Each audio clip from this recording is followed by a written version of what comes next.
In today's video, I want to share with you what I think are the 5 best features from this camera, the Sony Fx30.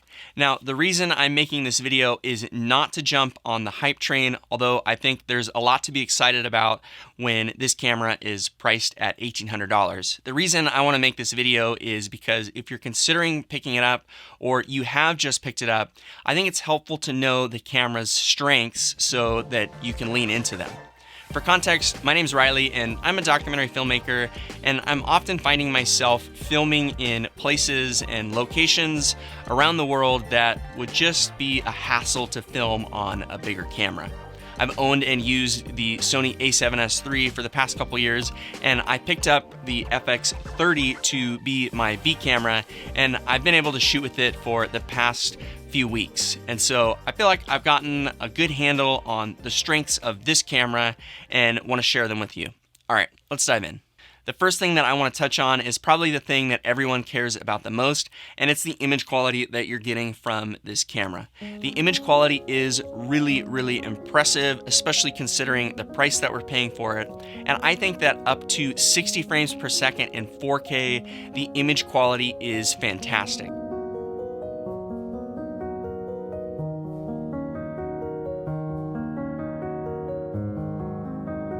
Now, the camera does shoot at 4K up to 120 frames per second, but there are a few compromises. There's a crop, there's a little bit more noise, and I just don't think it's quite as good as at 60 frames per second or below. And the fact that we have a 6K sensor in this guy means that you can use the clear image zoom function on the camera to crop into the sensor and get a little bit more reach on your lenses. And as well, the dual base ISO is a really nice feature to have because at both ISO 800 and 2500, we have similar dynamic range and some good noise performance. And so what this means is that I would say in kind of moderately low light conditions, you're going to get some pretty good images out of this camera. It's definitely not going to see in the dark, but you're going to be able to film in a lot of scenarios that you wouldn't otherwise be able to shoot in. And I think that's really helpful, especially in run and gun situations when you don't always have a ton of control over the lighting. The next thing that I want to highlight is that this camera has the same excellent body style as the Fx3, and it is almost the exact same copy, which means that we're going to get all of the same really nice features that the Fx3 has. We have an integrated top handle to be able to plug XLR microphones into. We get tally lights, a flip LCD screen. The buttons are customizable, and the menu system is really intuitive, and the shooting interface is really nice to use. This camera is very intuitive right out of the box, and especially if you get the version with the top handle, you just need a lens, a microphone, and an ND filter, and you're ready to go. You don't need to buy other external monitors. You don't need big V-mount batteries to power this thing because the battery life is good. And I would just say overall, this is an awesome B camera to go along with more expensive Sony cinema cameras, or this, I would say, is a great entry-level A camera.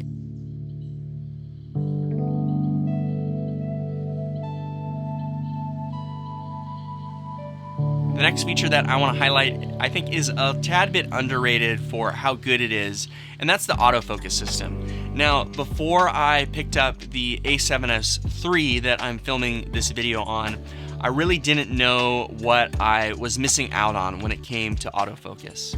Just the ability to have a really good autofocus system, I can't tell you how invaluable it is, especially in kind of run and gun situations. To be able to have a subject selected and to have it locked on to an eye for an interview, shooting an interview, or even B-roll trying to track someone has just made life so much easier. It's one less thing that I have to worry about.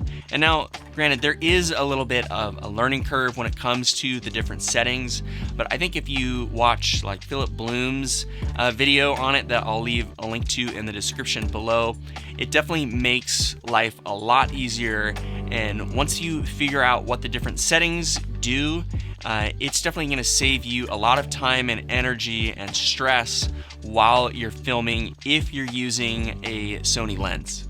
Now, the autofocus system in this camera is not necessarily any better than the autofocus system on the A7S or the A7 IV, but in my opinion, that's just fine because those autofocus systems are incredible. Now, this next one is a tad bit controversial, and it could easily make a 5 biggest flaws list, but I think that the sensor size of the FX30 is one of its biggest strengths. The fact that this camera shoots in a Super 35 size sensor opens up a big world of possibilities for lens choices.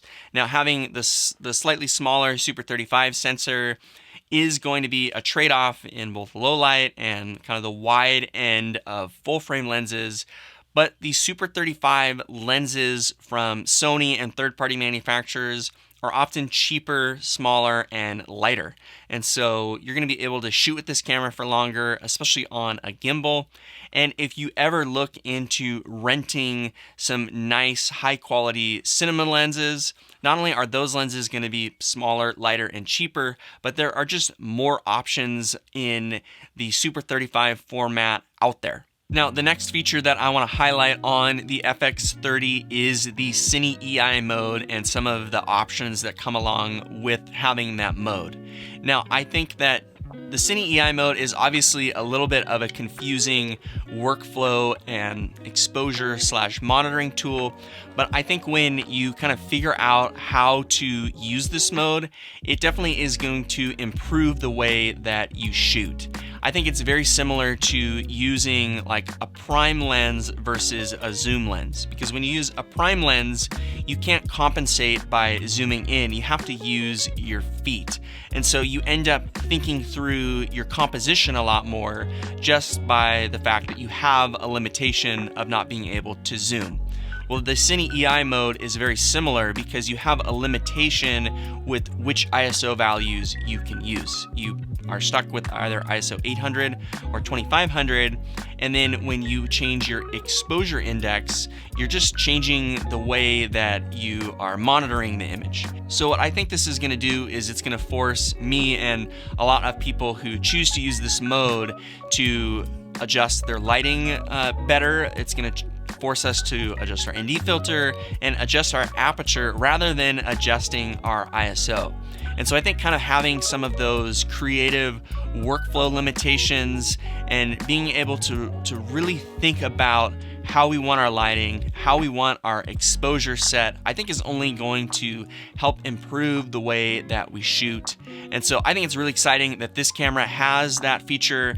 I don't know that everyone who owns this camera needs to use that feature or necessarily is going to benefit from it, but as well, the Cine EI mode also brings over the ability to program LUTs onto this camera, which is definitely a huge plus.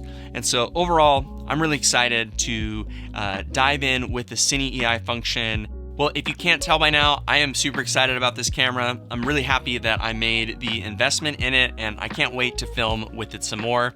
I'm gonna have more videos like this on my channel, so be sure to subscribe and follow along to catch that content. And as well, be sure to leave a comment in the comment section below. I would love to hear from you and hear what your favorite thing about the FX30 is. All right, thanks so much, and I'll catch you guys in the next one.